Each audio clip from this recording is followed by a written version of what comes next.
Okay, so Claire has just talked about how to keep your pets safe and how to best support them during the fireworks season. So I'm now going to move forward onto sound desensitisation, okay?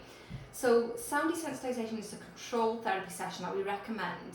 As Claire mentioned previously, every year that goes by, your pet's fear to fireworks heightens. So actually getting to the root of the fear and doing something called desensitisation therapy can actually help to treat them and help them be able to cope long term with the fireworks season. So, sound desensitisation, it's a learning process to help animals overcome their fear. It's achieved by using a sound system related to sound related phobias. So we're playing those phobic sounds that your pet has a fear towards, whether it's fireworks, a baby crying, a household appliance, and we're playing it at a low level that your pet is able to cope with. Once your pet is sensitised, so they're happy with the level, that sound level, we can then start to slowly increase that sound level. Okay. So, how sound sensitive is your dog? Dogs can be mildly fear of fireworks. They can either be moderately fear or highly phobic to fireworks. So, preparing your dog for desensitisation. We're going to replicate exactly how our dogs cope during the fireworks season when we do desensitisation. So we want the sounds, the fireworks sounds, to sound like they're coming from outside. So we're going to prepare that den, okay? And before we start desensitisation, if they're not used to a den, we're going to set up that den a couple of weeks before we start the therapy. So, as mentioned previously, we can use, what can we use for a den? We can use a crate. If your dog is already crate trained, you've already got something in place there. Just pop a blanket over the crate, underneath the table, a child's play tent, anywhere. And we're going to leave all internal doors open during therapy session. The reason for this is, can you imagine if you have a fear of spiders and somebody puts you in a small room, they lock you in a small room, and they put a jar of spiders on the table. They then open, so you can just about cope with the spiders being in the room, and then somebody opens up that jar, you can't escape. Your fear flight response is to escape out of that room, but you can't escape. Your fear is then going to be extremely heightened and unable to cope with that situation. So it's really important that we leave all those internal doors open, okay? So, common desensitisation sounds. So we're not, usually when your pets come to us and they have a fear of fireworks, we usually find that there's other underlying sounds that your pet has a fear to. So some of the other sounds that they can be scared of can be a new baby in the house, traffic is quite a common one, roadworks, household appliances. It's very, very common that we have dogs in that are terrified of the Hoover, the washing machine, and even other animals in the house. So phobic sounds, where are we going to get these phobic sounds from to do this desensitisation therapy? They can either be bought from a retailer. We have the CDs in practice that you can buy. They can be available over the internet, so you can download sounds off YouTube. The only thing with regards to this is you just have to be a little bit careful, because some dogs can be more fearful of certain sounds like the bangs and the pops. Other dogs can be more fearful of whooshing sounds. So the CDs from the retailer have been very cleverly put together by a behavioural specialist, which groups these sounds individually, so you're able to work on the one sound at a time, working up to the most fearful sounds. And they can also be downloaded. All the sounds are available on the Dogs Trust website, and they're free to download and use. Okay, so choosing the sounds to play. So what we advise doing before starting desensitisation therapy is coming in to see us, make an appointment with one of the nurses, and we can identify with you, we'll have a chat with you. First we'll work out what sort of fear your dog has to fireworks, because the response for a mild dog will be different to a dog with quite a moderate or heightened fear. And we want to discuss with you what sort of sounds your dog is fearful of. We would then find these sounds on a track, and we would work through the least fearful one first of all until therapy is complete on that one, working up slowly to the sounds that your dog is most fearful of. Okay, we'd work through all the tracks individually. We know therapy is complete when you're playing the sounds at a realistic level and your dog doesn't react at all to these sound levels. Okay, so I'm going to talk to you now about setting up your sound system. I prefer for people to use a proper sound system, ideally with individual speakers that you're able to alter the treble and the bass on. The problem with using sounds on the phone or on the computer in the past is that I find it doesn't give the accurate sound level for the animal. So you don't get the bum bum bum sound of the fireworks, or the sort of intense whooshing sounds like you would with a firework. So ideally you want separate speakers where you can alter the treble, you can alter the bass on them, and you can make we want the fireworks to sound as realistic as possible, okay? Obviously you want to set up your sound system when your pet is out of the house for two reasons. Firstly, we don't want your pet to be frightened while we're getting used to setting it all up and altering the treble, the bass and everything else. And we don't want your pet to develop a fear to the sound system, which can happen quite often. So we want you to position the speakers either side of an outward facing window or door. Because again, like I said, we want the sounds to sound like they're coming from outside. So ideally behind some shut curtains, either side of a window. We're going to replicate exactly what it would look like during a firework night. So we're going to shut those windows, shut those doors, shut the curtains, and position the speakers ideally either side of a window. And we're going to keep the volume at moderate level while we play the sounds, adjust those bass, and make sure they're as realistic as possible. Okay. It may sound quite obvious, but particularly if you're sharing a sound system, each time before you play the sound, please check the sound level. You can spend all this work doing this sound therapy session and not realise that somebody's come along, whacked the volume up, you then press play and you've got this full-on firework sound going off, and that really does set you back with your therapy sessions. Which is why we don't do the therapy sessions alongside the fireworks season, okay, which we'll talk about in a little bit later on. So each time before you press play, check the sound level, and it's always worth making a note of it. If you come into clinic with us, we will provide you with a form to fill out so you can monitor the sound level, the date, sound level, your dog's response to it, okay? Just to keep you on top of it. So always record and note the volume, okay? So where are we going to do the therapy?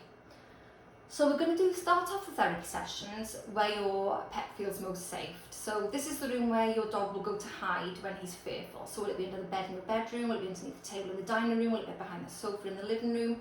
That's the room where we're going to set up the sound system and start the therapy. Okay. So that's also the room where we'll set the den up and leave all internal doors open, so that if your dog does get distressed by the noise, they can escape. Okay, so we're ideally going to start off the therapy sessions in this designated area. Once the dog is happy, so we're playing those sounds at a level that's realistic, we would then move the therapy sessions to different rooms of the house. Okay, once therapy sessions complete in different rooms of the house, we can then move it to somewhere else, so whether it's outside or somebody else's house, in the car. So you know, if you are out and about, we don't just relate the sounds to being inside your house. So just remember, some dogs are more fearful of loud noises than others, okay? So how long the therapy session takes will be dependent upon how persistent you are with doing the sound desensitization therapy, how fearful your dog is. I will say it is not a quick fix therapy. It is something that takes persistence, it takes a lot of patience, and it takes a lot of time. And ideally you want to be doing the therapy session daily, if not 2 or 3 times a day. I do understand that with work commitments it's very difficult to do that, but at least even if in the week you're just doing it once a day, it's better than nothing, and you'll get far better results. Okay. So I'm going to ask you 3 questions now, and I want you to ask if any of the following questions apply. Okay. Does your dog show intense fear even with every distant or quiet firework? Does your dog take several hours to recover after being frightened by a noise? Or does your dog react fearfully to a wide variety of noises? So for example, traffic, gunshots or thunder? Okay. If you've responded yes to all 3 of these questions, then that tells me that your dog has quite a severe problem. And if that is the case, I strongly recommend to make an appointment to see one of us nurses before you start any sort of therapy sessions to discuss it further.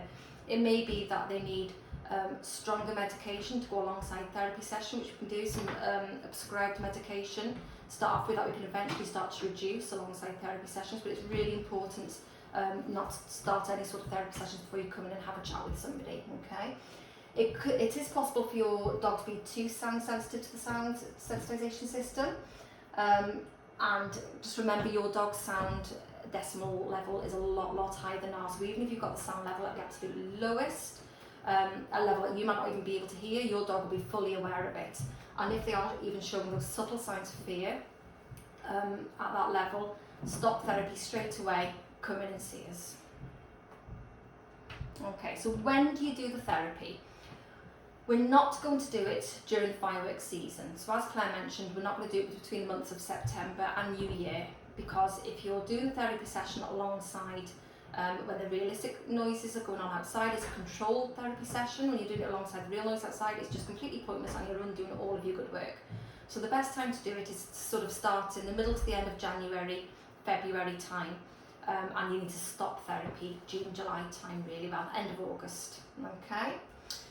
We're not going to do the training when your dog is frightened or anxious, or when you expect real noise outside. If you've got a dog that's already anxious or nervous, you've got that emotional anxious response already ingrained in your dog, and that is only going to be heightened.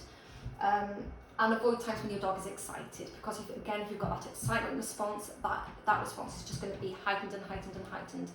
So we want them to be nice and relaxed. Best time to do it is after they've had a good run around the field, either morning or evening. They've come in, they've had a big meal. I often advise putting a little bit of, particularly on the bonfire night or New Year, putting a little bit of mashed potato in their meal to just stodge it out a little bit so they feel full and tired, and they're nice and relaxed, but not asleep. So, starting the therapy. The first time you play the sound therapy, you need to be really careful to monitor your dog's reaction, okay? You need to set the track as low as possible to start off with, okay? And play one of the tracks for 20 to 30 seconds, monitoring the dog's response. The only reaction you should get from your dog is a slight twitching of the ears, and then back to the normal activity again, so whether that's play, sleeping, whatever. That's the only, any more of a reaction than twitching of the ears, it's too much. Turn it down, okay? When it's too loud. So, it's too loud if your dog so much as raises its head, okay? So we just want that little bit of a twitch in the ears, back to normal activity, okay? So any sort of what we call lip smacking, so excessively licking the lip, swallowing, yawning. Dogs don't yawn when they're tired. It can be a subtle sign of fear. If they so much as raise their head, it's too loud, go down the volume, okay? And don't be afraid to go down the volume if you know your dog does start showing these subtle signs of fears. If your dog is afraid with even the noises at their absolute lowest level, things you can try doing is switching one of the speakers off, turning that bass down so you haven't got so much that intense bump noise. You can try masking the speakers with a cushion or a blanket.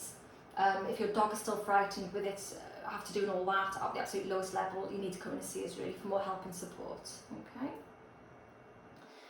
So once your dog has become accustomed to the sound level, you can start to increase the level volume of that sound slowly. So once you've played that track a few times and your dog's not even twitching the ears anymore, just completely oblivious to that sound or not reactive, you then want to start increasing that volume little by little until you get that twitching of the ears again, okay? Twitching the ears and they go down to being nice and settled. So once therapy is complete, we know therapy is complete when you're playing the sound, you've increased the volume slowly each time, and we're now at a level where it's quite a realistic level where those fireworks going off, whether it's fireworks, the cars, or whatever you're desensitising against. We're at a realistic level, we know that therapy is complete. So like I said previously, you can start therapy sessions in a different room, in a different location.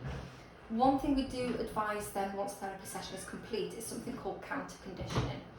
Counter conditioning is replacing a fearful response with a more pleasurable response. So as an example, if your dog really likes hot dog sausages, it's using little snippets of hot dog sausages while playing these fireworks sounds. So your dog then, every time they hear the fireworks sound, related to having hot dog sausage, so that it becomes a more pleasurable experience for your dog. So this is something that we would go through with you once desensitization is complete. So yes, teaching your dog to associate fearful noises with something more pleasurable. So yeah, once you make an appointment with us or we've come, desensitization is complete, this is the next step that we would go through with you. Okay. So speeding up therapy. So like I said already, the length of time will vary from dog to dog, depending on how fearful they are, how compliant you are at completing the therapy. Make sure you vary, something that's worth mentioning as well, make sure you vary the time of day that you do the therapy. You don't want it to be something that becomes part of their predictable daily routine. So if you normally do it in the morning, do it in the afternoon, do it in the evening. If you only have time to do it in the afternoons when you're in work, at weekends, try and vary it as much as you can. So speeding up, we can speed up therapy sessions with the use of pharmaceuticals or nutraceuticals. So pheromones are very useful, so you can use a DAP plug-in diffuser. We advise plugging that in next to their den area.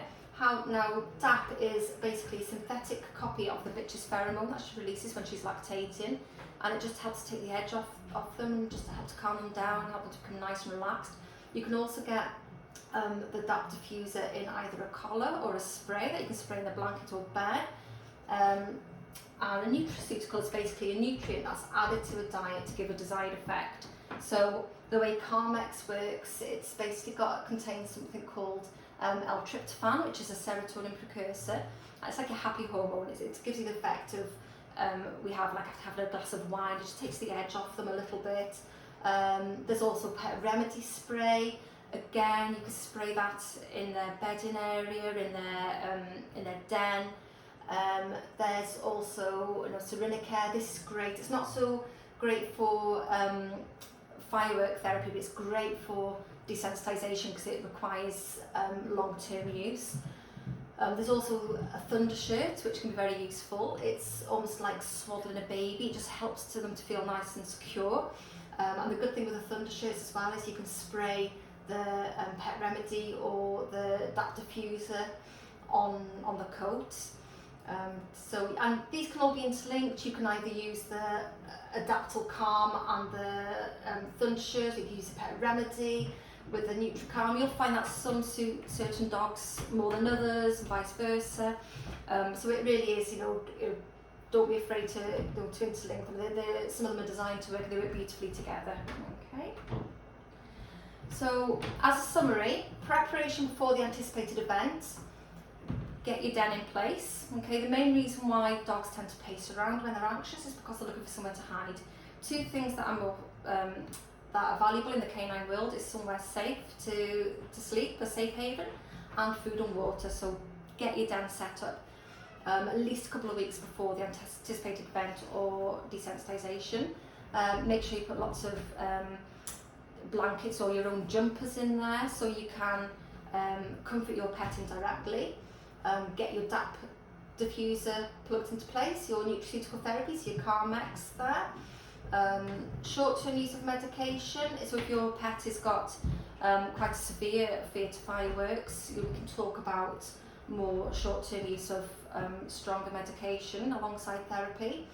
During the fireworks season as well, it's worth mentioning, it's really important to take your pet for a walk before it goes dark. Try to get them, to have a lot of exercise, off-lead exercise if your dog's good at recall. So you burn off all that excitable energy, they come in and they have that nice stodgy meal, okay? And using auditory alternative stimulus. So something with a rhythmic beat works well to drown out the sound of fireworks, or classical music is clinically proven to calm your pet.